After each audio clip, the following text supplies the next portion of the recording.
Why does something so familiar feel so foreign? The moon has watched, but has never spoken. It's always there, hanging in the sky like a thought you almost remember. Silent, pale, watching. The moon. You've seen it 1,000 times through windows, on walks, in dreams. And yet, have you ever truly felt close to it? Not comforted, not warmed, not welcomed. Only observed. It is the one celestial object we can see in detail with our naked eyes. It sits impossibly still, turning only one face to us, always, never blinking, never rotating, never revealing what hides on its far side, like a mask, or a screen, or a mirror that reflects only what it chooses to. There's something in us that whispers, something isn't right, because the moon feels more like a symbol than a satellite, more like an ancient artifact than a naturally formed sphere, more constructed than born. It doesn't behave like the other moons in our solar system. It is far too large for a planet Earth's size. Its orbit is unnaturally perfect. Its influence on tides, cycles, birth, behavior, blood is far too intimate, almost as if it was calibrated. And yet, we're told it's just there. An accident, a result of some ancient collision, debris that settled and cooled. But nothing about it feels accidental. When something is too perfect, it raises a question. Is it pretending? The moon pretends to be a rock, but it acts like a tool, a lens, a regulator. And somewhere deep in our collective memory, we remember a time before it arrived. Many ancient cultures spoke of it. The Zulu called it the dragon's egg and claimed it was brought here by beings not of this world. The Mayans said the moon was an eye that opened in the sky. In Greek tradition, Aristotle and Plutarch hinted that there was once no moon at all. And even in indigenous Australian lore, there are stories of the moon appearing after the first sun as a response, as a signal, not born with Earth, but placed. So the question emerges. What is the moon? Not what we've been told, but what it feels like, what it shows, what it hides. Because even in its silence, it exerts control, pulling oceans, shaping sleep, triggering madness, fueling rituals. It acts like more than matter. It acts like program. But here's the strangest part. The moon has no identity. It has no color of its own. It reflects, it imitates, it borrows light and gives it back. Just like a mirror. Just like something designed to watch, not be watched. The ancients knew this. That's why so many lunar gods and goddesses were not givers but keepers. Keepers of secrets, keepers of cycles, keepers of the veil between waking and dream. The moon does not offer. It withholds, it waits, and it watches. It is not evil. It is not benevolent. It is indifferent, like a sensor, like a lock, like an echo left behind by something far older than memory. So we begin with this knowing. The moon is not what it seems. And in the chapters that follow, we will peel back the layers, the myths, the math, the metaphysics to reveal something that has never truly left us. Because the moon's silence is not absence, it is hiding something. And the echo is starting to return.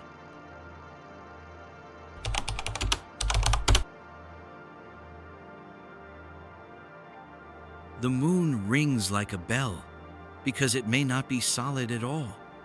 On the 20th of November, 1969, NASA did something they don't often talk about.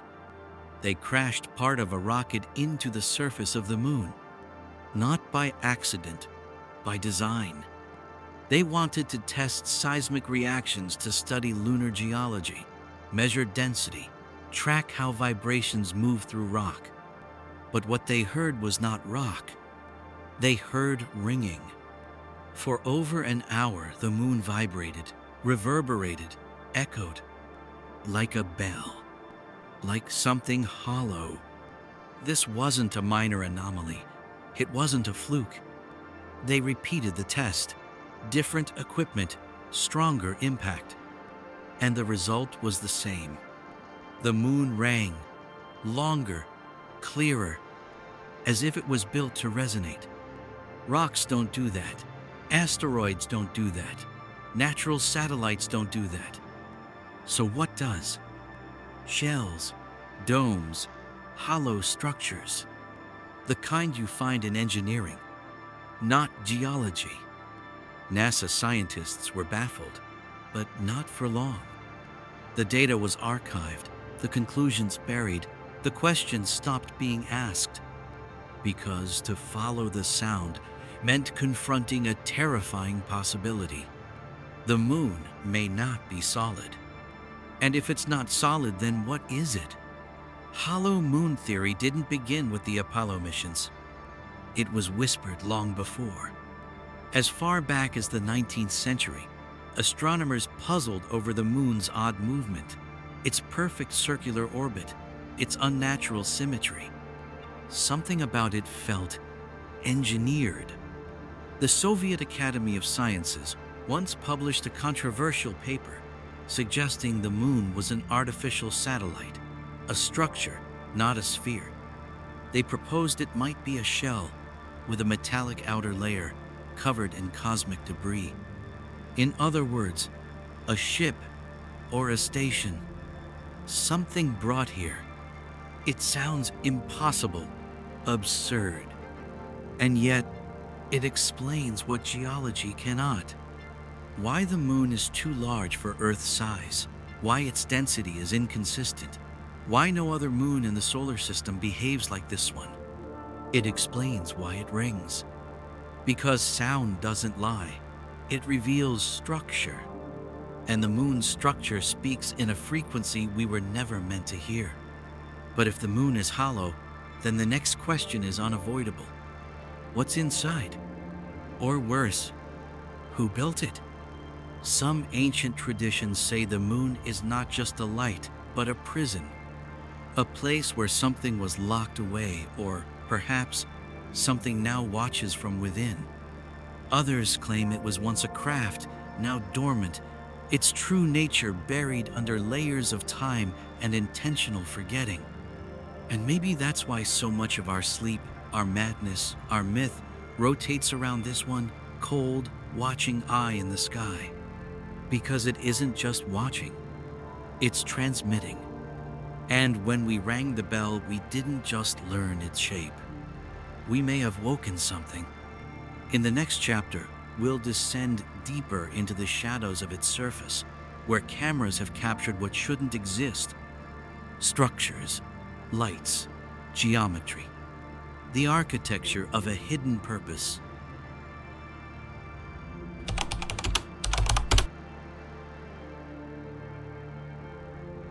Hidden patterns on the dark side, things that shouldn't be there, but are.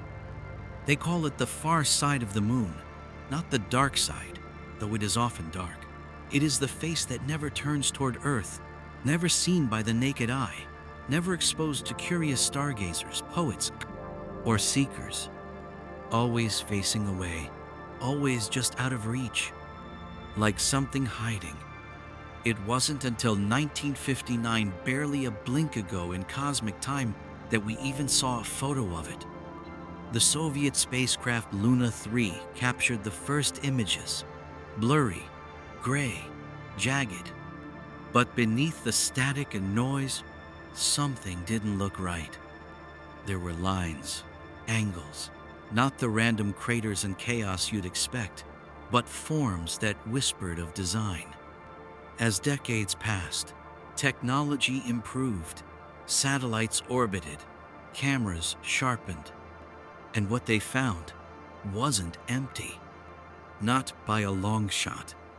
High-resolution NASA imagery, some released quietly, others leaked, revealed anomalies that defied explanation.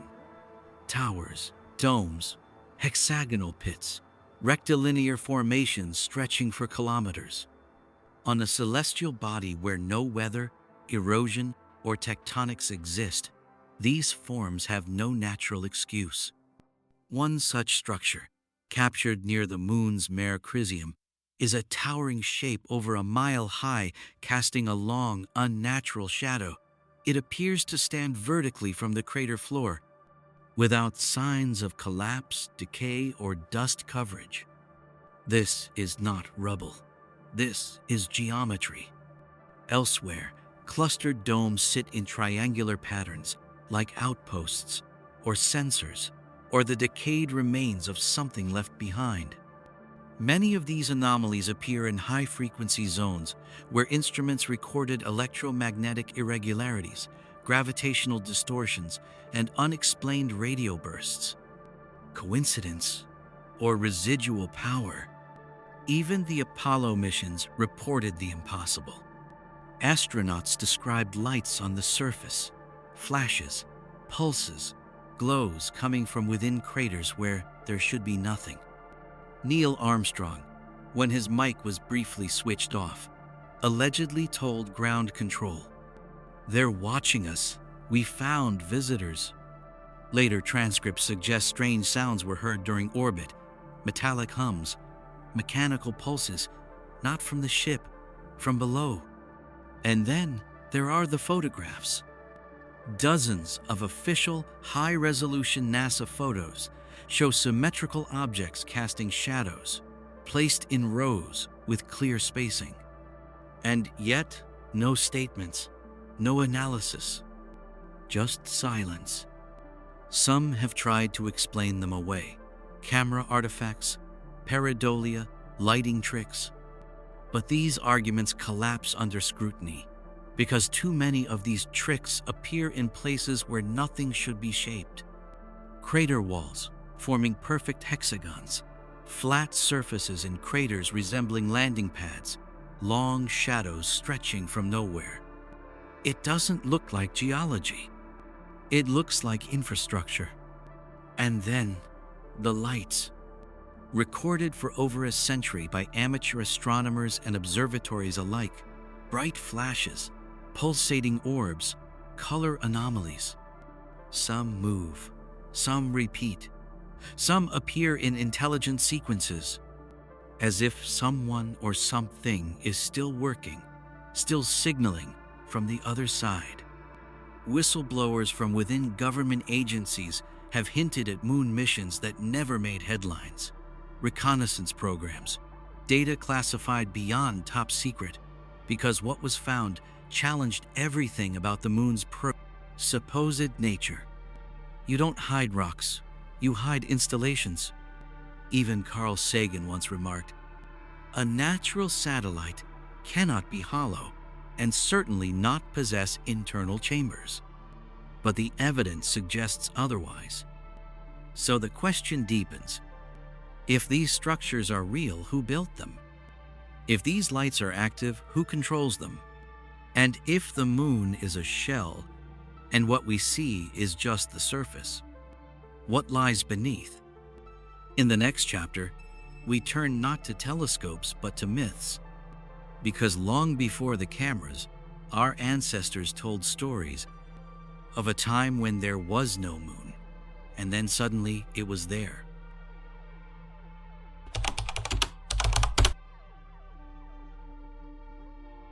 Ancient cultures describe a time when there was no moon. There is a memory deep in the bones of the earth of a sky once empty. No glowing orb, no tides, no silver eye. Just darkness, just stars, just the sun, and silence. It's a story so old we forgot it was a story.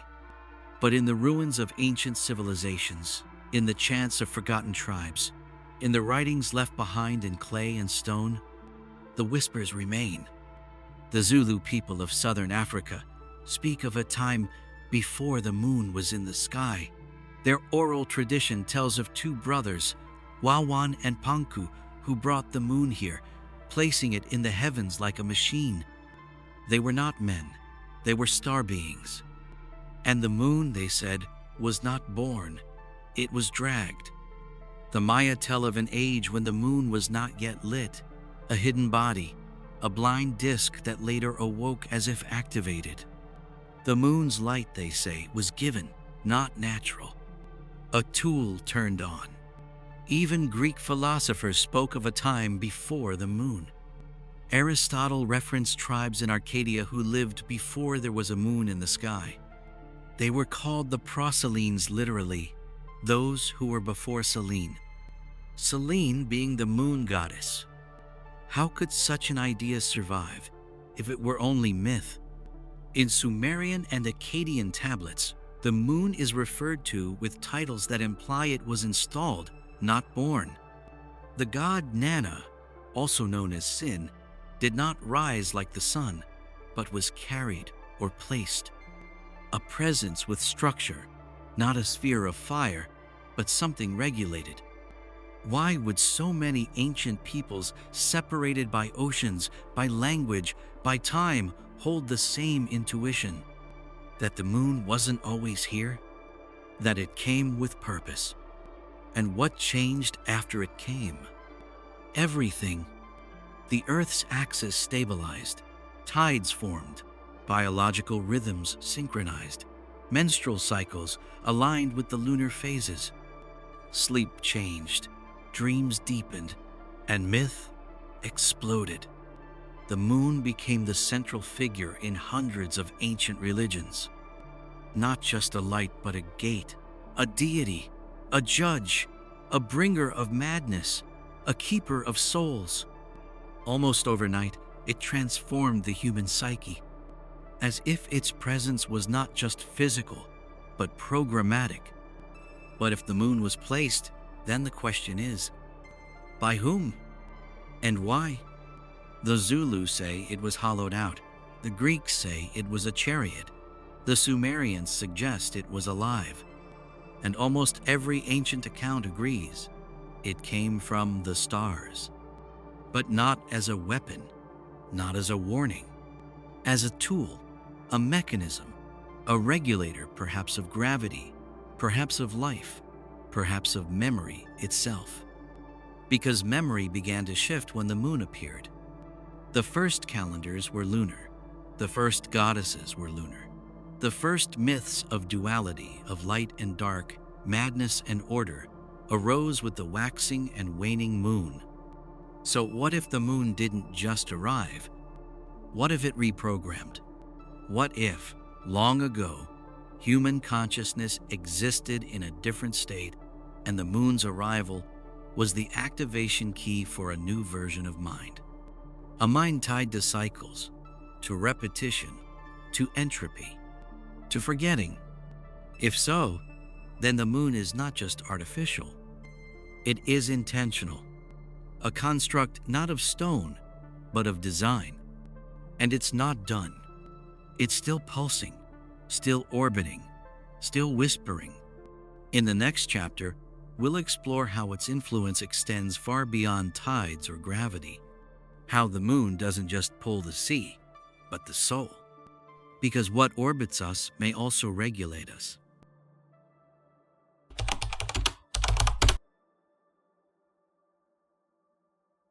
It controls tides, rhythms, cycles, and perhaps more than we know. It moves oceans. This we know. The moon pulls the tides with invisible hands. An entire planet swayed not by touch, but by gravity. No other object in the sky has such direct power over Earth's physical body. But the ocean is not the only thing made of water. So are we. Your body is over 70% fluid. Your brain, more than that. Your blood, your cellular structure, your synaptic firing, all tuned to waves, rhythms, fields, resonance. So when the moon moves the sea, what does it do to you? Ask any ER nurse. Full moons bring chaos.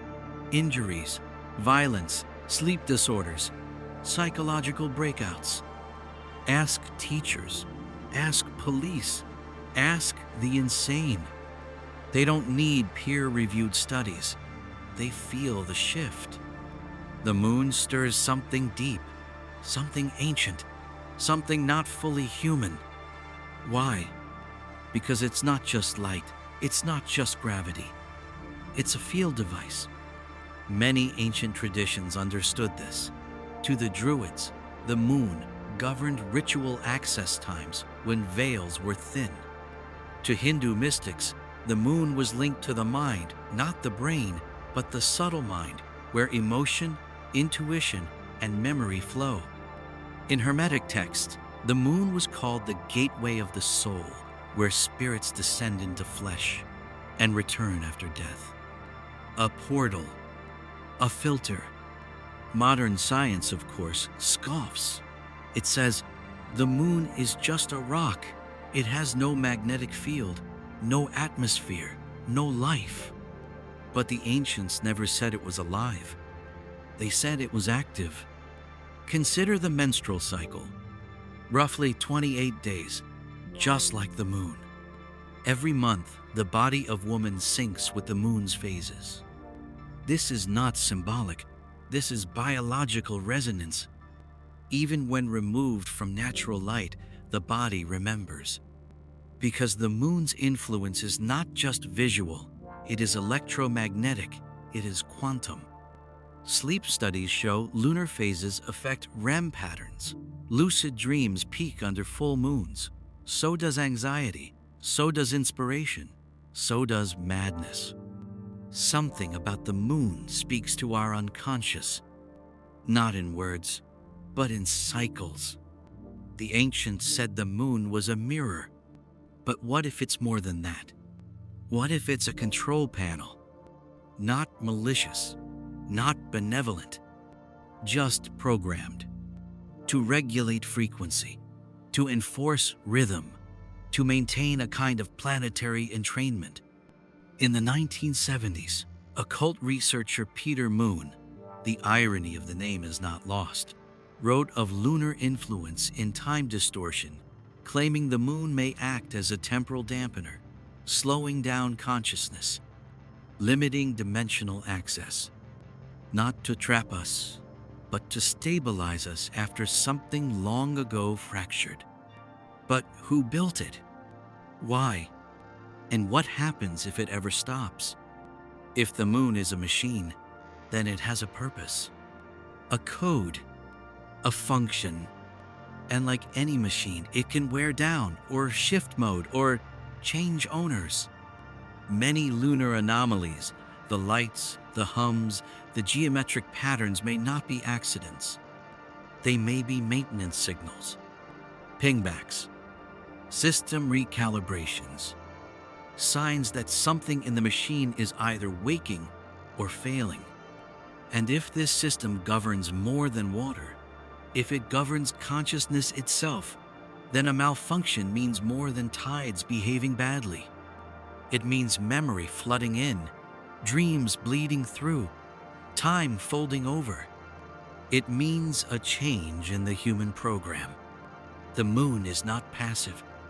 It watches, it pulls, it tunes, and perhaps it waits for a command, for a moment, for a new purpose. In the next chapter, we face a more radical idea. What if the moon didn't just regulate Earth?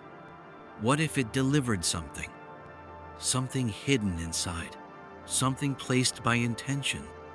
Not a rock, not a mirror, but a shell.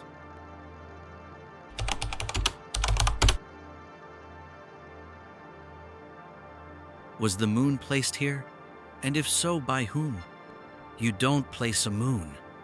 You don't tow a celestial body into perfect orbit, lock it at just the right distance, and align it so precisely with the sun that it can eclipse it perfectly. Unless you're a god, or an architect, or something in between. Let's begin with a single, chilling fact. The moon is exactly 400 times smaller than the sun and also 400 times closer to Earth. This creates the perfect illusion from Earth that the moon and Sunday appear the same size. This coincidence allows for total solar eclipses, an event nowhere else known in our solar system. Not like this, not with this perfection. Is that an accident? Or is it a signature? The moon stabilizes Earth's tilt, which regulates seasons, climate, the cycles of life.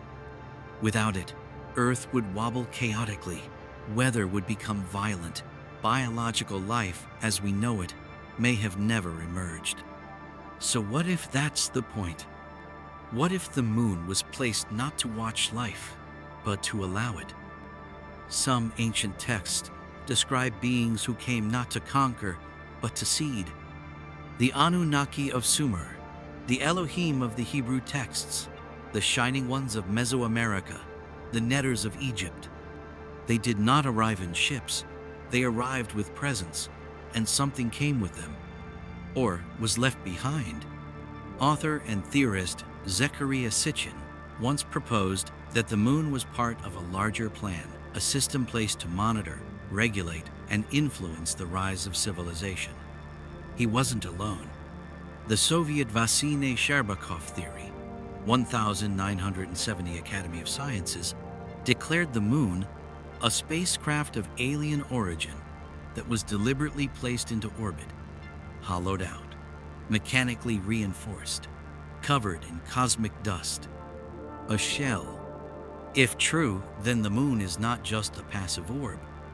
It is a vessel, or perhaps a vault. Let's take that further. What if the moon was once inhabited, or still is? What if its purpose wasn't just to affect Earth, but to deliver something to it? A frequency, a genetic signal, an intelligence. There are myths of a second sun, a dark twin, an object that once shone, then dimmed, and became the moon. Or was it a fragment, a broken shell, the remains of something larger? Indigenous tribes speak of the moon not as an object, but as a being. They speak of its arrival as an event that changed not just the sky, but the Earth's own song. After the moon came, everything changed. The oceans rose, the Earth groaned, and the sky split open with new stars. Was it a trauma or a birth? Let's imagine this. A race unimaginably ancient moves through galaxies, not in ships, but by seeding orbital anchors, artificial moons, self-repairing, semi-conscious vessels designed to modulate life, terraform environment, and install something. Not a species, not an empire, but potential. We may be the result of a signal broadcast from within the moon, encoded not in language, but in field harmonics, resonances that awaken slowly, generation after generation. Why? Because some programs take millennia to install. The moon could be a beacon, or a filter, or a memory vault. And when its function completes, something may emerge or return. Structures seen on the moon may not be ruins. They may be dormant systems, or probes, or guardians. But if the moon was placed, it means someone placed it, and that someone is not gone. In the next chapter, we go from the macro to the micro, from orbit to surface, from theory to code. Because embedded in the moon's topography are patterns too perfect to ignore. The craters, the alignments, the ratios. They speak in geometry, and geometry does not lie.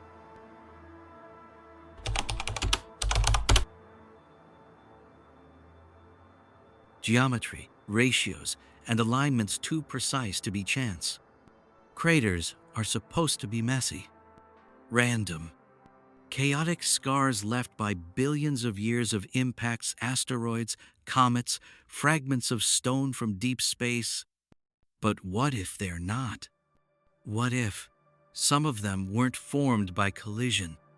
What if some of them were designed? Look closely, not with the eye of a geologist, but with the gaze of a cartographer, an architect, a decoder. What you'll find is symmetry, not broken chaos, but measured form.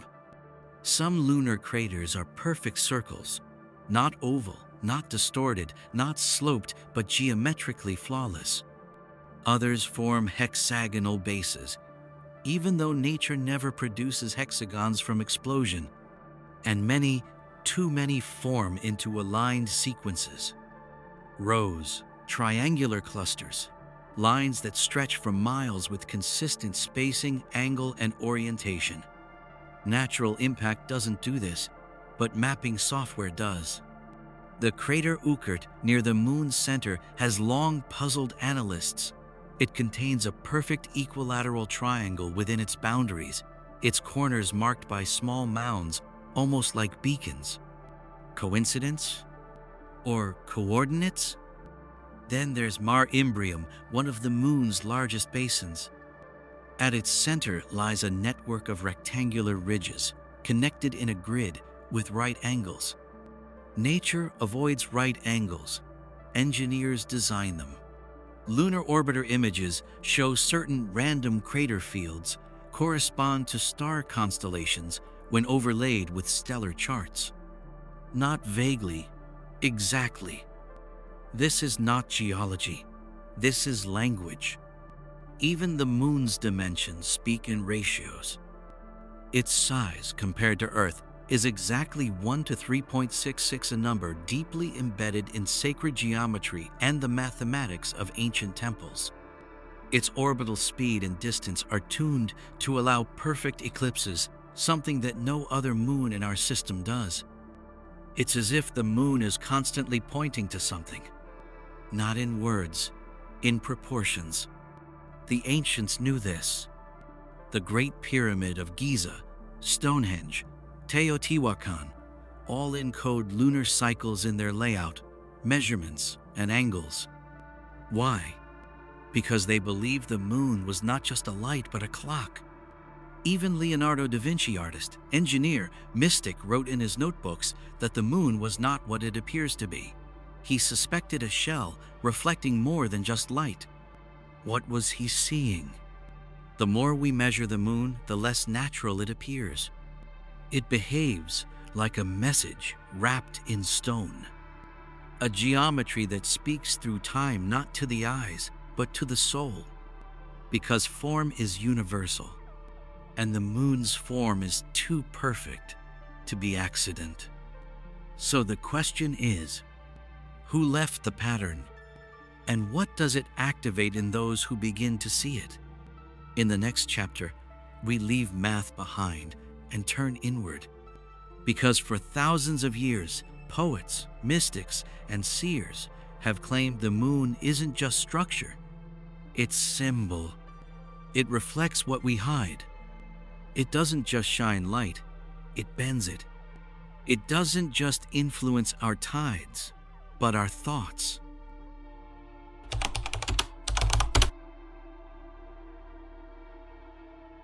It reflects more than light. It reflects us. The Moon has no light of its own. It borrows, it reflects, it imitates. In that sense, the Moon is not an object, but a mirror, a lens, a veil, a psychic canvas.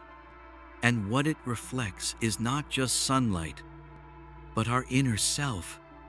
Ask a dreamer, ask an artist, a madman, a mystic.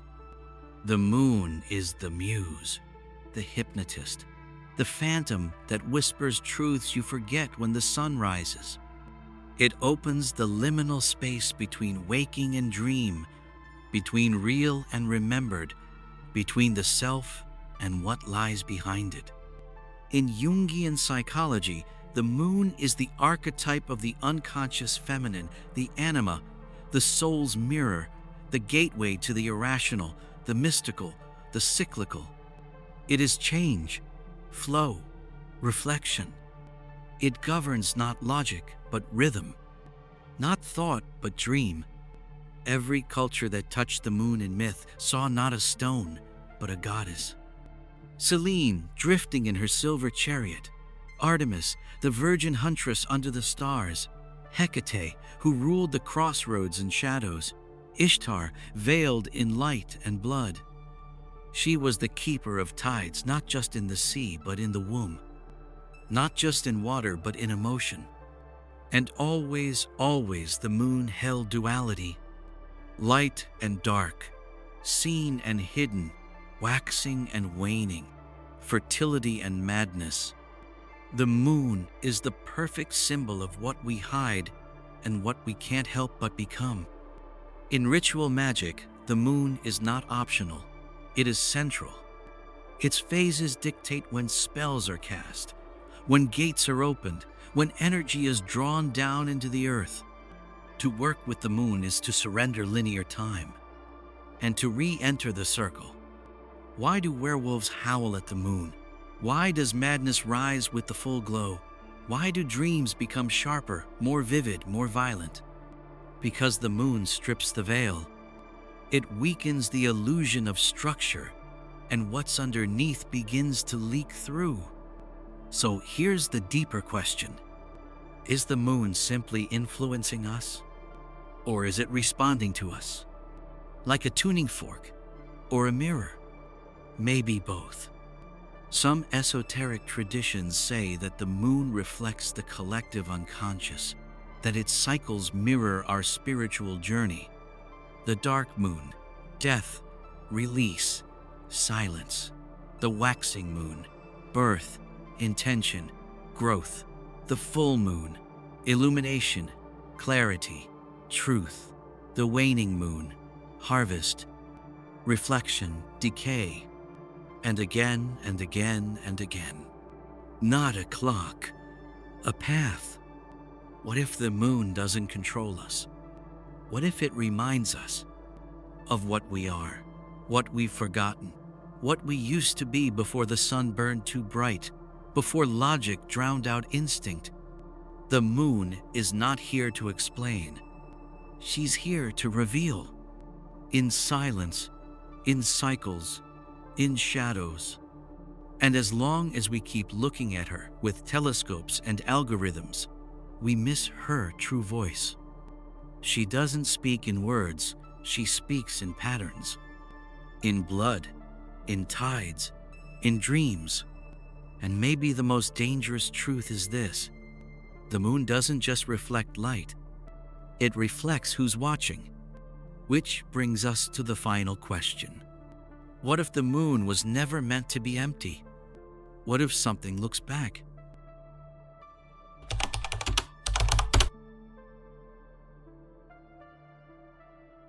Maybe the moon is not empty. Maybe it watches back. The moon does not blink. It does not sleep. It does not turn. It is the only celestial body that keeps one face locked toward Earth at all times. That face has watched the rise and fall of empires, the birth of gods, the burning of cities, and the quiet extinguishing of secrets. It has never looked away. Why? Why does it never rotate? Why does it keep one eye open, forever watching? What kind of body behaves this way? Not a moon, not naturally, but a station. Inside the moon, we don't know what exists, but many have speculated. Physicists, mystics, whistleblowers, visionaries. Some say it's hollow, others say it's not hollow but inhabited. By what? Something that does not move in time, something that is patient, something that is still awake. Apollo astronauts reported strange sounds, rhythmic pulses, metallic echoes, not from their ships, but from beneath their feet. They saw lights where no light should be, flashes in craters, objects that moved against orbital laws. One mission, Apollo 20, officially denied, but whispered about in hidden files, claimed to have found a craft on the dark side. A city, a body, a presence. Remote viewers trained by intelligence agencies have attempted to see into the moon. Their descriptions match across time and sessions, rooms, tunnels, dark technology, conscious observers. Some described being seen in return. What if the moon is not just a machine, but a vessel? And what if it's not empty? What if it was never meant to be? There are old texts, Hermetic, Babylonian, Egyptian, that describe the moon as a gate, a boundary between the earth and the stars. In the Tibetan Book of the Dead, souls pass near the moon before reincarnation. In Gnostic tradition, the moon is a watchtower between earth and the archons. It records, it filters, it judges. Even the Book of Enoch speaks of watchers beings from the heavens who descended to earth and were later bound beneath it. Some believe they were not cast into Earth's core, but locked within the moon, its craters, its codes, its shell. Maybe the moon is their prison, maybe it's their temple, or maybe it's their mirror through which they still observe the children they once shaped. You feel it, don't you? That gaze, that quiet silver pull in the middle of the night. It isn't just gravity, it's a tension. Because the moon doesn't just reflect, it remembers. It records, it transmits, and above all, it waits. For what? For a cycle to end, for an awakening to begin, for the ones who placed it here to return, or maybe for us to remember why it came. The moon is not what it seems. It is not just stone, not just machine, not just myth. It is a presence, an interface, a riddle set into the sky, watching, whispering, waiting, and maybe, just maybe, it's alive.